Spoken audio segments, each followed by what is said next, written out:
Deuteronomy 24:22. V'sacharta ki eved hayita be'eretz Mitzrayim. Al kein anochi metzavecha la'asot et hadavar hazeh.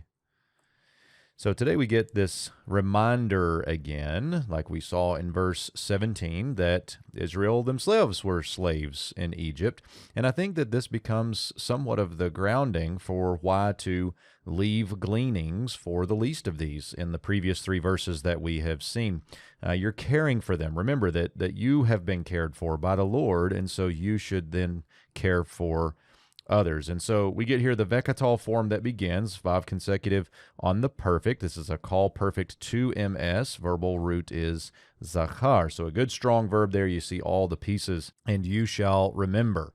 Next, we have an explanatory key. And what I mean by that is it's translated as that. It's explaining what you shall remember. So you shall remember that a slave or servant, you existed in the land of construct, the land of Egypt. And so we've got here the call perfect 2ms of the verbal root haya. We'll just keep reviewing this. Notice with third hey, you get that yod that drops in there. So third hey verbs in the lexicon are originally third vav yod verbs. So we get hayita in this case. So remember that a slave, you existed in the land of Egypt. Now notice that eretz doesn't have any morphological differences to tell you that it's in the construct.